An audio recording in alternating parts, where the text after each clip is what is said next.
Are you still thinking about relocating to the Tampa St. Pete market, but you're really trying to figure out where the coolest neighborhoods are? Well, in this video, I'm going to discuss with you my opinion on the coolest neighborhoods to live in the Tampa St. Pete area. So let's get after it right now.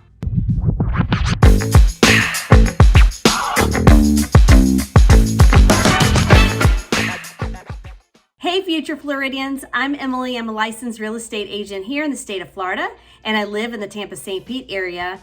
And my channel is dedicated to everything having to do with the real estate market and all the fun things that Tampa and St. Pete have to offer. So if that resonates with you, I'd really appreciate it if you'd hit that subscribe button and that notification bell. And if you like this content, thumbs up really helps me out a lot as well. Don't forget, I love the comments. Comment below if you have something to add or suggestion or a question. I'll take them all. And don't forget, I am a relocation specialist. So if you're contemplating moving to the Tampa St. Pete area and you're looking for an advocate, I'm your girl. But I can't help you if you don't reach out to me. All of my links are below. You can text me, you can call me, you can email me, but more importantly, I would jump on my calendar for that 30-minute consultation and let's talk. Let's get a plan together. All right, so today I wanted to talk to you about some of the coolest neighborhoods that I think are popping up here in Tampa. And again, being someone who grew up in the Tampa area, in Carrollwood in particular, there wasn't a lot of coolness at that time.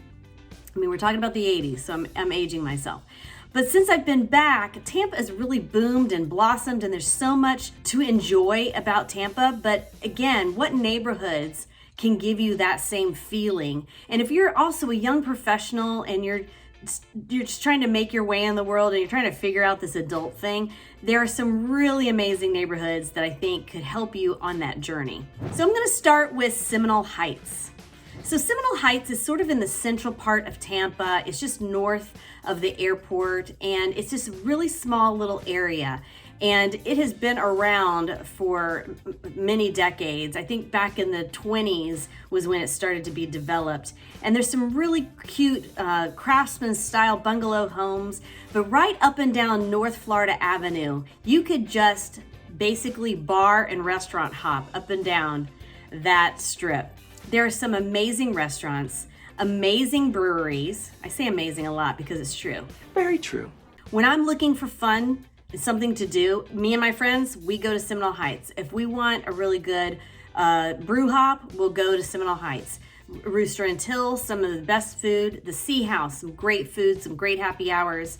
I could list a ton of places, but if you're looking to be sort of in the heart of where all that sort of eclectic, interesting nightlife is, off the beaten path, not the downtown feel, it's gonna be in Seminole Heights. You're also very close to Lowry Park Zoo, Busch Gardens, and you're not very far, if maybe like a 10-minute drive or an Uber to downtown Tampa, which also, as we know, has some cool stuff to offer as well. And second on my list is the Channel District, but we call it Channel Side.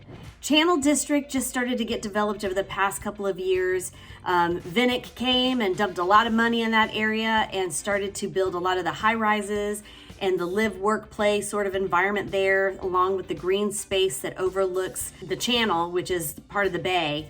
Two channels actually you overlook, and there's a lot of things to do water-wise. So there's a lot of boat docks, so if you wanted to take your boat down that way and kind of hop on, hop off, and do some of the restaurants, that's an option. They also have the Starlight Cruises where you can do like a dinner tour. Not to mention, there's Sparkman Wharf, which is oh so fun. It's got its own little green space, again, overlooking the water where you can sit. Sometimes they have movies on the lawn, yoga on the lawn, or concerts on the lawn. And alongside there's all these like containers where you container like restaurants. So you can, grab some really cool eclectic food, really great restaurants in that area.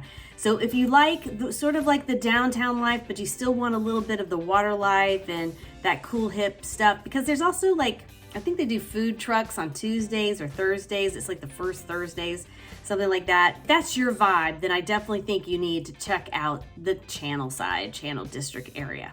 And I can't, I would lose my real estate license if I didn't talk about South Tampa. South Tampa is probably one of the most coveted areas that people want to relocate to, for good reason.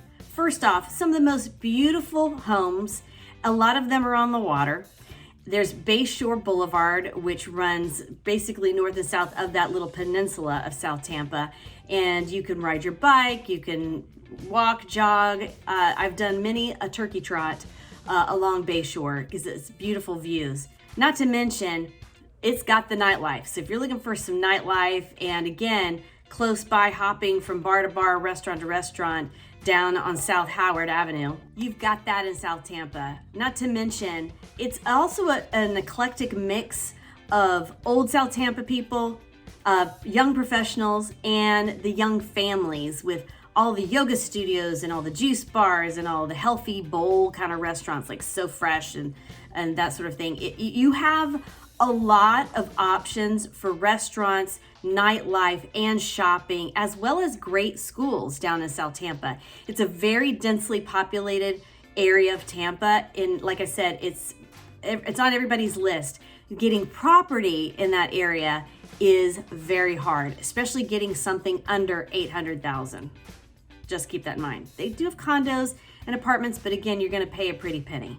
But it's a wonderful place to live and ride your bike and walk around. It's pretty cool. Listen, I've talked about it before on this channel, and I will continue to talk about it. St. Pete, not St. Pete Beach. St. Pete Beach is its own thing we're gonna get to in a minute. But St. Pete, the east side of St. Pete, is so fun and cool. Again, for my young professionals, young families, really, it's all age groups at this point with St. Pete. You can have the downtown lifestyle if you like. You can live in a high rise and you can bike or walk or Uber to everything. You've got a ton of amazing restaurants to choose from. You've also got museums. You've got amazing music venues. You also have the St. Pete Pier, which is high on everybody's list to visit. And you have those views for days. You could go to the Vinoy Park and again, see all of the waterfront properties as well as all these huge boats.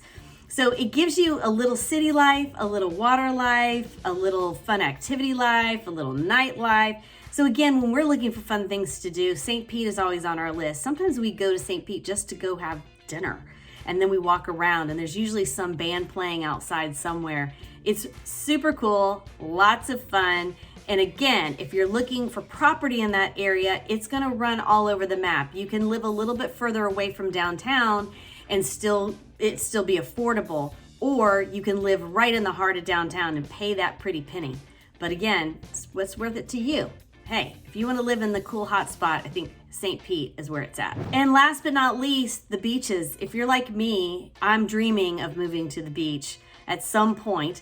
But once you go to the beach, you don't really leave the beach. So that's something else that people don't tell you. So it's on the west side of St. Pete. There's St. Pete Beach, there's Clearwater Beach, there's Madeira Beach, there's Indian Rocks, there's Redondo, there's Paso Grill.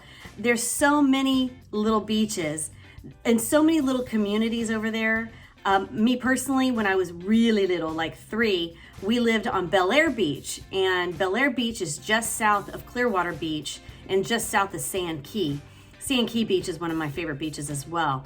Bel Air and Bel Air Beach, again, wonderful neighborhood.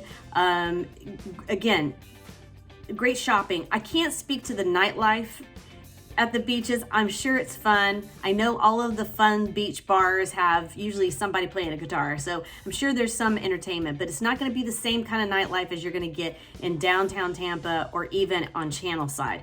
So if you're looking for that downtown feel, you might wanna get away from the beach. But if you like day drinking, like the rest of us, or you wanna spend the day at the beach, and then go to a cool bar, restaurant in the early evening and watch the sunset, having that grouper sandwich, you got to go to the beaches. You know, for me, when I end up moving to the beach, I plan on staying there. So it's probably going to be when I retire, because as an agent, I can't sit still. I'm all over town. But there is so many wonderful little beach communities all throughout the west coast there of St. Pete. So if that is on your list, you know, I would most certainly drive those neighborhoods and check them out. You can also live a little bit more inland from the beach and still get that beach vibe, but you're closer to the shopping, the schools, and that sort of thing if you need that. But again, if you're a beach bum, you want to put your feet in the sand after a long day, that is where it's at. So if you're looking to figure out where the coolest places for you to relocate to in the Tampa St. Pete area are, you got to give me a call. I can help you navigate all of these neighborhoods and to understand which ones are going to work best for you. But I can't help you if you don't reach out. My links are below. Please jump on my calendar and let's schedule that 30-minute consultation and dive in a little deeper to your relocation goals. And as always, I really appreciate it that you check out my channel and this content. And if you like it, hit that thumbs up for me. That helps me out a lot. And don't forget to hit that subscribe button and that notification bell. That helps me out as well. And I try to drop videos once a week for you guys. And don't forget, leave a comment if you have something to add, or if you have a video request. I take requests. So until next time, everyone, I appreciate you checking this out, and I'll talk to you later. Bye-bye.